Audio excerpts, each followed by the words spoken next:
ஆண்டவர் இயேசுவுக்குள் அன்பு மிகுந்த சொந்தங்களே, மனிதர் யாரும் 100% நல்லவர்களும் கிடையாது, 100% கெட்டவர்களும் கிடையாது. அவரவர்கள் இருக்கக்கூடிய இயல்பும் சந்தர்ப்பமும் சூழ்நிலையும் தான் ஒருவரை நல்லவராகவோ அல்லது ஒருவரை தீயவராகவோ ஏதாவது ஒரு சூழ்நிலைகளிலே மாற்றுகிறது. யாருமே எப்போதுமே நல்லவராகவும் கெட்டவராகவும் இருந்து விடவே முடியாது. நம்ம எல்லோருக்கும் தெரிந்த ஒரு கதை தான் அது, நிகழ்வு தான் அது. குருவானவர் ஒருவர் ஒரு ஊரிலிருந்து அடுத்த ஊருக்கு கடந்து செல்லுகிறார். அப்படி போகிறப்ப இடையில் ஆறு வருகிறது.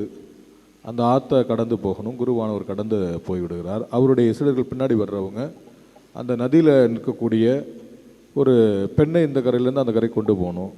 ஒரு சீடர் அந்த பெண்ணை தோளில் ஏற்றிட்டு போய் இறக்கி விட்டுறாரு. இப்போ பக்கத்தில் வந்த இன்னொரு சீடர் தான் கேட்குறாரு, நீ எப்படி ஒரு குருவானவருடைய சீடராக இருந்து கொண்டு இந்த பெண்ணை தூக்கிட்டு போய் அடுத்த கரையில் விடலாம் என்று சொல்லி கேள்வி. இவங்க ரெண்டு பேத்துக்கும் வாக்குவாதம் வந்துக்கிட்டே இருக்குது. இப்போ இந்த நிகழ்வானது குருவானவர்கிட்ட கொண்டு போய் நிற்குது, முத்தி போய் எங்கே தான் நிற்குது. அப்போ குருவானவர் சொன்ன ஒரு சொல் இதுதான், அவன் செய்தது ஒரு செயல், அது அதோடு முடிஞ்சிருச்சு. அவன் ஆற்ற கறந்து அக்கறையில் இறக்கி விட்டுட்டான் அந்த பெண்ணை. ஆனால் அந்த பெண்ணை இறுதி வரை சுமந்து வரக்கூடியவன் நீ, அதை உன்னிட்டேருந்து எடுக்கவே முடியாது என்று சொல்லி அந்த குருவானவர் சொல்லுகிறார்.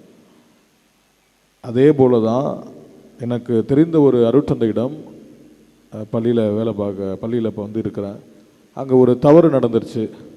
அந்த தவறை இவன் அப்படி செஞ்சான் ஃபாதர் அப்படி சொல்லி கொண்டு போய் அவர் வரப்போ அவர்கிட்ட பகிர்ந்து கொண்டேன். அப்போ அந்த பையனுக்கு அவர் கொடுத்த அறிவுரை இதுதான், there is a difference between committing and cultivating.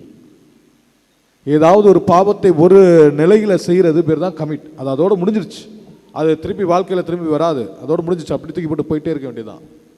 கல்டிவேட்டிங்கிறது அந்த நினைவை அல்லது அந்த செயலை மீண்டும் மீண்டும் மீண்டும் மீண்டும் சிந்திச்சு அதில் எப்படி மன திருப்தி அடையலாம், அல்லது அந்த நிகழ்வை எப்படியெல்லாம் மனசுக்குள்ளே வச்சுக்கிட்டு அதுலேருந்து நாம் அந்த நினைவை குடிச்சே சிந்திச்சுட்டு அடுத்து எப்போ அந்த வாய்ப்பு கிடைக்க சொல்லி தேடிக்கிட்டு இருக்கலாம், அது பேர் தான் கல்டிவேட்டிங். அப்போ அந்த குருவானவர் சொல்லி கொடுத்ததும் இதுதான். அது அந்த வாழ்க்கையில் அதோட முடிஞ்சு போச்சு. ஆனால் நீ அதை மீண்டும் மீண்டும் சிந்தித்தாய் என்று சொன்னால் அது பேர் தான் உன்னுடைய வாழ்க்கையில் நீ அதை விட்டு திரும்ப முடியாத அளவுக்கு வந்துடுற அப்படி சொல்லி அந்த குருவானவர் சொன்னார். எனக்கு தெரிந்த அந்த அருட்தந்தையும் சொன்னார். இயேசுவில் பிரியமானவர்களே, நமது வாழ்க்கையானது பெரிய போராட்டம். எதற்கான போராட்டம்? நல்லவங்களாக இருக்கிறதா கெட்டவங்களாக இருக்கிறதா, இதுதான் வாழ்க்கைக்கான போராட்டம். இன்று நாம் வாசிக்க கேட்ட இந்த நற்செய்தி பகுதி மிகவும் சுவாரஸ்யமான ஒரு நற்செய்தி பகுதி. இங்கே என்னன்னா, திருமுழுக்கு யோவான் அங்கே நிறுத்தப்படுகிறார், அதே நேரத்தில் அங்கே ஏரோதும் நிறுத்தப்படுகிறார். இப்போ ஏரோது எப்படிப்பட்ட மனிதன்னா, பாவம் செய்தான், அந்த செய்த பாவத்திற்காக மனம் மறந்துறான். அப்போ திருமுழுக்கு யோவான் நல்லவர் என்று தெரிந்திருந்த அவருக்கு பாதுகாப்பு அளிக்கிறான். சிறையில் இருந்தாலும் அவருக்கு பாதுகாப்பு அளிக்கிறான், அவர் சொல்கிறதெல்லாம் கேட்குறான். இப்போ இது அவன் மனம் மாறுவதற்கான ஒரு வாய்ப்பு. ஆனால் ஏரோதியால் என்ன பண்ணுறா, எப்படியாவது அவளை பழிவாங்க வேண்டும், திருமுழுக்கு யோவானை பழிவாங்க வேண்டும், அந்த எண்ணத்தை மனசுக்குள்ளே எப்போதுமே வச்சுக்கிட்டே இருக்கிறான், வஞ்சகத்தை வைத்து கொண்டே இருக்கிறார். இப்போ இது ஒரு போராட்டம். திருமுழுக்கு யோவானுடைய வாழ்க்கையை பொறுத்தளவில் இவர் ஏரோதுக்கு மிகப்பெரிய ஒரு போராட்டம். திருமுழுக்கு யோவானை எப்படி காப்பாற்றுறது, அல்லது அவர் சொல்கிறது கேட்குறதா வேண்டாமா, பெரிய போராட்டத்திலே இவர் வாழ்ந்து கொண்டிருக்கிறார். இப்போ ஏரோதியாவுக்கு வாய்ப்பு கிடைக்கிது, தலைவெட்ட செய்கிறார். நாமளும் பல்வேறு நேரங்களில் இப்படி தான் இருக்கிறோம். நல்லது செய்கிறதா கெட்டது செய்கிறதா, நாம் குழம்பி இருக்கிற வேலையில் நமக்கு பின்னாடி யாரோ ஒரு ஆள் நம்மளை கைட் பண்ணுவாங்க, இப்படி செய்ய இப்படி செய்ய அப்படி சொல்லி சொல்லிக் கொடுப்பாங்க. அப்படி சொல்லிக் கொடுக்குற ஆள் நல்லவங்களாக இருந்தால் பிரச்சனை இல்லை. அதே இது நம்மை பாதாளத்திற்குள் தள்ளுகிற நபர்களாக இருந்தால் அது நம்ம வாழ்க்கை அத்தோட முடிஞ்சு போச்சு, அவ்வளோதான். தாவீது அரசர், இன்னைக்கு அவரை குறித்து நிறைய வாசிக்கட்டும். முதல் வாசகத்தில் அவர் செஞ்ச புதுமைகள், அவர் செஞ்ச ஆற்றல் மிகு செயல்கள் எல்லாத்தையும் வாசிக்கட்டும். நேற்று வாசகத்தை பார்த்தீங்கன்னா தாவீது அரசர் இறந்துடுறாரு, அவர் அடக்கம் செய்கிறாங்க. இன்றைக்கி அவருடைய செய்த நிகழ்வுகள் எல்லாம், அவர் வாழ்க்கையில் செஞ்ச பாராட்டுதற்குரியதெல்லாம் சொல்கிறாங்க. ஆனால் தாவீது அரசர் ஒரு நிலையில் பாவம் செய்தார். இன்னைக்கு முதல் வாசகம் சொல்லுது, அவர் பாவத்தை கடவுள் மன்னித்து விட்டார்.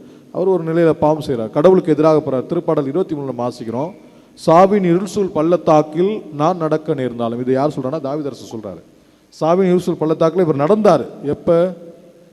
அந்த பெண்ணோடு இவர் உடலுறவு கொள்ளுகிற பொழுது, கடவுளை விட்டு விலகி போகிற போது, அது ஒரு சாவினுடைய பாதை. அந்த சாவினுடைய பாதைக்கு தாவீது அரசர் போறார். அப்படி போறப்ப மீண்டுமாக அந்த சாவினிலிருந்து வாழ்வுக்கு கடந்து வருகிறார். அது அந்த நிகழ்வு முடிஞ்சிருச்சு. மீண்டுமாக கடவுளிடத்தில் திரும்பி வர வேண்டும் என்று சொல்லி ஆண்டவரிடத்தில் திரும்பி வந்தவர் தான் தாவீது அரசர். இன்னைக்கு நீங்களும் நானும் எப்படி இருக்கிறோம்? நாம் வாழக்கூடிய சூழ்நிலையில் நம்முடைய வாழ்க்கையை நாம் எப்படி அங்கே முன்ன வைக்கிறோம்? என்னுடைய சுய விருப்புக்காக, என்னுடைய சுயநலத்திற்காக நான் என்ன பண்ணுறேன்? அடுத்தவன் நல்லவன் என்று தெரிந்தும், அவன் மேலே குறையில்லை என்று தெரிந்தும், அல்லது சந்தர்ப்ப சூழ்நிலையினால நல்லவனாக இருந்தாவா அவர் தவறு செஞ்சுட்டான்னு சொல்லிட்டு நாம் என்ன பண்ணுறோம்? அவனை இல்லாத பொருளாக சொல்கிறோம். அவன் மேல் நிறைய குற்றச்சாட்டுகளை வைக்கிறோம். அவன் கெட்டவன் தான் என்று சொல்லி முத்திரை குற்றி அவனை நாம் என்ன பண்ணிடுறோன்னா விலக்கி ஒதுக்கிறோம். இதுதான் திருமுழுக்கு யோவானுடைய வாழ்க்கையில் நடந்தது. அப்போ அவர் நாளைக்கு ஒரு தவறான செயலை ஏரோது செய்கிறான்னு சொல்லி அவனை சொன்ன பிறகு அவர் என்ன பண்ணுறாங்க? இந்த மக்கள் ஒதுக்கி வைக்கிறாங்க. அவர் கொல்லணும்னு சொல்லி ஏரோதில் முடிவு கட்டுறார். அப்போ நாம் என்னுடைய சுய நலத்திற்காக, சுய வெறுப்பிற்காக அடுத்தவனை இல்லாது பொல்லாத சொல்லி நாம் ஒன்றும் இல்லாமல் ஆக்கிறோம். அதுதான் இன்றைய நிலையில் நாம் பார்க்க வேண்டியது. அடுத்தவனால் எனக்கு எந்த பாதிப்பும் இல்லை அப்படின்றதுக்காக அவன் மேலே எந்த விதமான பொய்சாட்சியும் சொல்லி அவனை நம்ம என்ன பண்ணுறோம்? வாழ்க்கையில் ஒன்றும் இல்லாமல் ஆக்கிறோம். இது உங்களுடைய வாழ்க்கையும் நிறைய நடந்திருக்கலாம், என்னுடைய வாழ்க்கையும் நிறைய நடந்திருக்கிறது. அப்போ இப்படியெல்லாம் நான் பார்க்குறப்ப இவனால் எனக்கு எந்த விதமான பாதகமும் இல்லை, இவன் யார்கிட்ட இப்போ எதையும் சொல்ல மாட்டான், அதனால இவனுக்கு என்ன விதமான தீங்கு வேண்டாம் விளைக்கலாம் என்று சொல்லி பலவித நேரங்களில் நாம் நினைக்கிறோம். ஆனால் கடவுள் அவர்களுக்காக இருப்பார். அப்போ நம்முடைய வாழ்க்கையானது நல்லது செய்யணுமா, கெட்டது செய்யணுமா, இதற்கான ஒரு போராட்டமாகத்தான் இருக்கிறது. இதுதான் இணைச்சட்ட நூல் 30வது அதிகாரத்தில் நாம் வாசிக்கிறோம். 15வது இறைவார்த்தை இப்படி சொல்லுகிறது: இதோ பார், வாழ்வையும் நன்மையையும் சாவையும் தீமையையும் இன்று நான் உனக்கு முன்பாக வைத்துள்ளேன். கடவுள் ரெண்டையுமே நம்மள்கிட்ட கொடுக்குறாரு. வாழ்வையும் கொடுக்குறாரு, சாவையும் கொடுக்குறாரு, நன்மையும் கொடுக்குறாரு, தீமையும் கொடுக்குறாரு. நீ எதை தேர்ந்தெடுக்க போற? நாம் அந்த குழப்பத்திலே தான் இருப்போம். அந்த ஏரோது ஒரு குழப்பத்திலே தான் இருந்தான். நன்மை செய்யறா தீமை செய்யற குழப்பத்திலே தான் இருந்தான். அவனுக்கு நன்மை செய்ய தெரிஞ்சிருந்தா அவன் செய்யலை. அவர் நல்லவர் தெரிஞ்சிருந்தா அவரை என்ன பண்ணல? காப்பாற்றலை, இல்லை அவரை வாழ விடலை. அப்போ நாம் பல்வேறு நேரங்களில் இப்படி தான் இருக்கிறோம். தீயவர்களுடைய சிந்தனைகளை அல்லது தீயவர்களுடைய பேச்சை கேட்டோம் அப்படின்னா நாம் நிச்சயமாக பாவத்தில் விழுவோம். பாவத்தின் விளைவாக கடவுளை விட்டு நாம் பிரிந்து போவோம். மாறாக நல்லதையும் வாழ்வையும் தேடிக்கொள்வோம். அப்போ தான் கடவுள் நமக்கு தருகிற அந்த ஒரு வாழ்க்கையில், போராட்டமான அந்த வாழ்க்கையில், நல்லது செய்கிறதா தீயை செய்கிறதா, எல்லாரும் நல்லவங்க கிடையாது, எல்லாரும் கெட்டவங்க கிடையாது. ஆனால் நல்லதுக்கு நாம் என்ன பண்ணணும்னா நம்மையே முழுவதுமாக சாய்க்கணும். இப்போ நல்லது நம்மக்கிட்ட வரும். ஆண்டவர் இயேசு சொல்கிறார், அந்த விதைப்பெற உண்மையில் சில விதைகள் முட்செடிகளில் விழுந்தன. அது நல்லா வளரும். ஆனால் சுற்றி இருக்கிற என்ன பண்ணும்? அந்த முள் நெருக்கி வளர விடாமல் செஞ்சிடும். அப்போ அதே போல் தான் நம்ம வாழ்க்கை. நாம் ஒருவேளை நம்மளை சுற்றி இருக்கிற அந்த தீமைகளை விளக்கிட்டோம் அப்படின்னா நாம் நல்ல கனி தரக்கூடிய மக்களாக இருக்க முடியும். அதான் ஆண்டவர் மீண்டும் மீண்டுமாக நமக்கு சொல்கிறார். அப்போ நம்மள்கிட்ட இருக்க தீமைகளை, நம்மளுக்கு இருக்க தேவையில்லாத எண்ணங்களை, அல்ல பிறரோட தீமை செய்கிறோடு சேர்ற அந்த ஒரு நிகழ்வுகளை நம்மள்கிட்ட விளக்குவோம். அப்போ கடவுள் உங்களுக்கும் எனக்கும் தேவையான அருளையும் ஆசியும் தரார். இறுதியாக யாக்கோப்பு எழுதிய திருமுகம் 4வது அதிகாரம் 17வது இறை வார்த்தை: நன்மை செய்ய ஒருவருக்கு தெரிந்திருந்தும் அவர் அதை செய்யாவிட்டால் அது பாவம். நமக்கு தெரியுது இது நல்லதுதான்னு தெரியுது, கெட்டது செய்யக்கூடாதுன்னு நமக்கு தெரியுது. ஆனால் நம்முடைய சந்தர்ப்ப சூழ்நிலைகள் பல நேரங்களில் நம்மளை என்ன பண்ணுது? நல்லதை செய்ய விடாமல் தீய செல்றதுக்கு தள்ளுது.